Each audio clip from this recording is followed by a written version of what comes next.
So a lot of people say that the American dream is basically done for, that it doesn't work, that it doesn't exist anymore. The truth is, the American dream of like everyone should have the opportunities to actually succeed and to become better and to have a better life, I don't think that's far off. I think it's actually possible. I don't think it's just a dream, People actually achieve these things, although most people actually don't.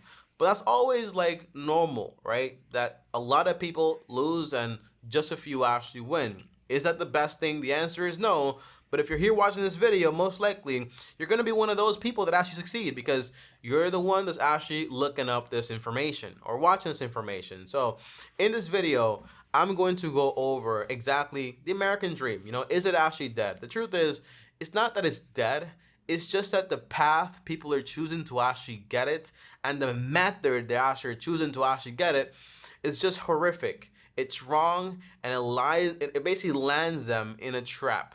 And you basically want to avoid this trap at all costs. Do me a favor and actually smash the like button. It helps a lot with the channel and I appreciate it a ton. And let's get started. Number one, guys, is the truth. America is a great nation.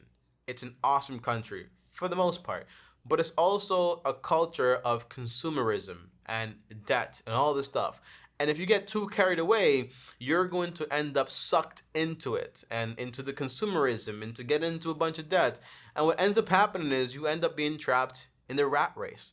And you know how the rat race ends? It ends with you actually finishing. You actually get to the goal of retirement. But by that point, you have no teeth and you have no taste buds to actually enjoy the cheese. That sounds scary and awful, but I want you to imagine that.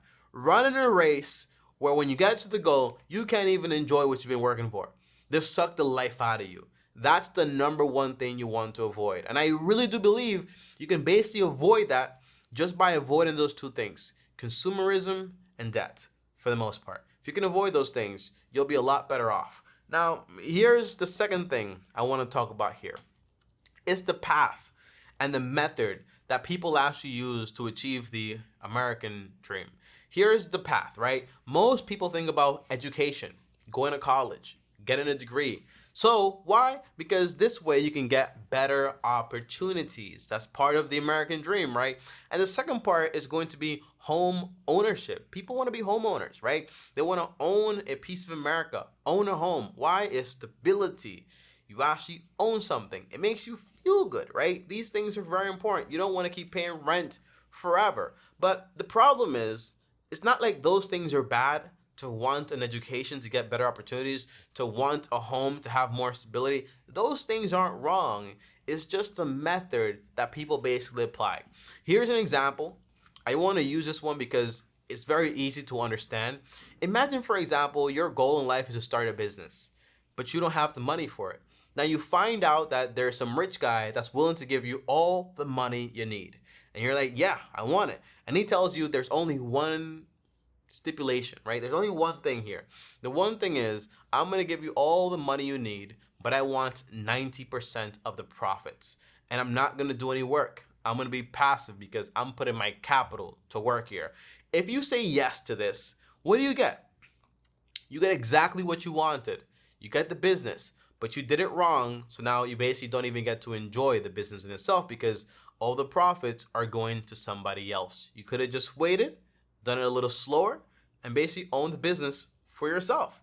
But you got what you want, but you just did it the wrong way. And that's the way a lot of people are trying to achieve the American dream. They get exactly what they want, but those same things that they wanted and they got, well, now those things are basically holding them in bondage and actually not good and don't taste good anymore, if you know what I mean. So let's talk about it, okay? First, we have education. Education, by itself, the word is just receiving or giving systematic information. It sounds kind of fancy, but it's just basically organized information that's fed to you to basically learn something. And the whole goal behind education is you want to learn something so you can apply it and basically get some benefit out of it. So the reason I want to go to college is not because I want to go to college. No, it's because I want to get this skill to basically learn it, to basically earn money and make a living and have the benefits, right? That's the idea. But you know what the problem is today? That college is no longer just that. And by the way, college is one of the biggest places that people basically go to get that information, to get that knowledge. The problem is college has also become a status symbol. And what do I mean by that? The parent is saying, I want my kid to go to this school. The kid is saying, I want to go to that school because those things are what matters. Instead of it being, for example, about the skill you're actually acquiring and how to get it costly effective, right? And how to basically get it in less time and how to go out there and get started without having a bunch of debt. The question is not that. The question is, I want an education. How can I get it? Where I want it, okay? Again, remember that business example? Well, what do they want? They want an education. They can't afford it. They don't got the money. So what do? They borrow a bunch of money. And now every single month, when they actually get paid from their job, a portion of that money is sent over to student loans. That's the problem. So here's an alternative. Look into, for example, community college. Look into, for example, trade schools. Look into, for example, getting certificates. I never understood people that basically think that a good idea is going to a 4-year school and graduating in 4 years and getting a job that basically makes them 50, 60K, or getting a trade job that in 2 years you're earning 60 grand or 50 grand. When you do the math and you calculate the earning potential, you'll be better off with a trade job, right? So you want to basically don't be fixated on the status of I went to college, but I'm a plumber. That sucks. No. I'm an HVAC. No. Those are legit jobs that earn good money and they're good for what you want them to be, okay? So that's the whole idea here. So if I could kind of go back and do this whole American dream thing over with education, I wouldn't have gone to a 4-year school, private school, paying a bunch of money, 25K a year, and borrowing a bunch of money on student loan debt to then graduate and to actually not even use a degree. At least for myself, I used it. But that's basically, it was a terrible decision. I would have basically gone to community college. I would have gotten all my general education courses, and then that would have gave me time to actually decide what the heck is it I actually want to do. I only picked accounting because somebody told me about accounting. But if I could go back, I would have probably gotten into finance or into teaching potentially, probably into finance, right? And that would have been my whole thing, right? But guess what? Spending 2 years in community college has some benefits. Benefit is it's going to be cheaper, a lot cheaper.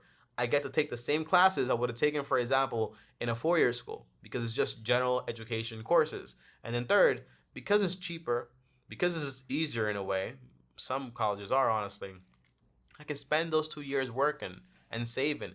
And if I can save $10,000 to $12,000 to $15,000 a year, when I actually go to a 4-year school, I already have like 20 to 30 grand to pay for this thing. So when I graduate, I don't have to graduate with a bunch of debt. That is the idea. That's how I would have gone about it. And honestly applied to a bunch of scholarships and so on, but that's my whole point there. Now, here's the second factor here, right? Which is basically the home ownership. Everyone wants to own a home. I owned a home, right? It was pretty cool stuff. But the home I owned, it was a good home in the sense that it cost me 130K. I put in about like 40 to 50K to actually remodel it. I got the home exactly how I wanted it, but I actually owned it. I paid for it in cash with my savings, okay? That home was mine. It wasn't like I gotta make this mortgage payment. I know people that buy homes, and here's how they actually do it. Because again, what do they want? And the method they actually use. And they end up getting what they want, but they end up doing it all wrong. And they can't really enjoy it anyways. So here's the problem. People go out there and they want a home. What home do they want? They want a home that costs 300 grand, 400 grand, maybe even 500 grand. Kind of crazy. But they can't afford the payments really. So what do? They get the longest term possible, which right now is about 30 years. And I won't be surprised if it ends up being 40 years in the future, because it's kind of crazy like that. But imagine that. Now you have a home that you can't afford, that you're stuck paying for 30 years. And it's such a big portion of your income that if you lose your job, you're basically stuck, right? Kind of sucks. But how would I go about it? Actually trying to own a home, because the goal is not to buy a home. The goal is I want to buy a home, but I eventually want to own it. Now I get it. Owning a home, for example, is not going to be as easy to pay cash. Luckily for me, I was in Puerto Rico and homes are very cheap in a way. But you're not going to find homes like that potentially depending on where you actually live. But there are places in America, by the way, where they sell homes like 40K, 50K, 60K, 80K. But you have to be willing to live in those places, right? So that's another video for another day. But here's the idea. I would go across buying a home, trying to get a home on a 15-year mortgage. Why?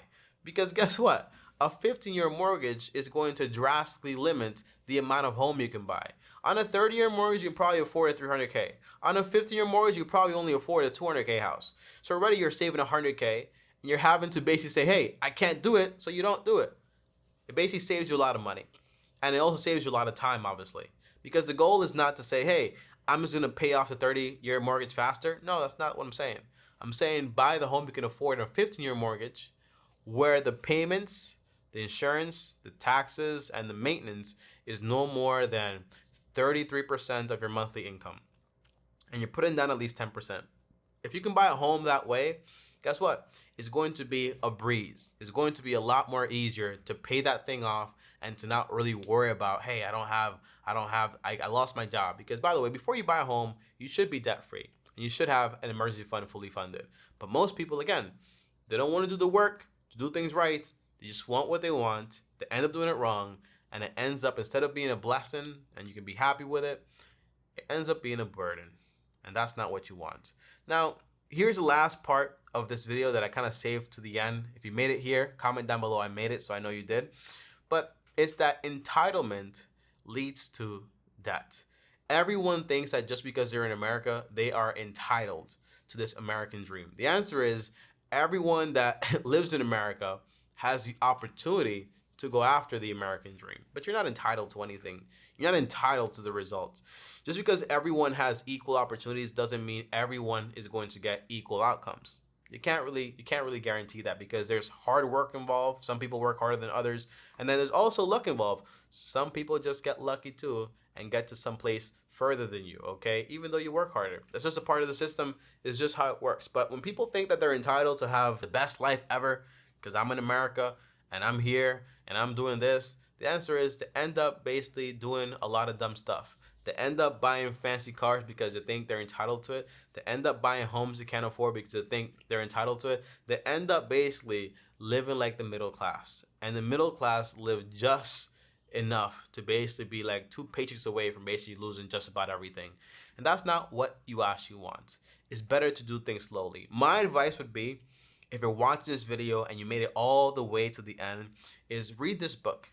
It's called The Millionaire Next Door. Those are the people that actually achieve the American dream in a way, and it's not how you think. It's not with earning a lot of money and all this other stuff and buying fancy cars. It's not it.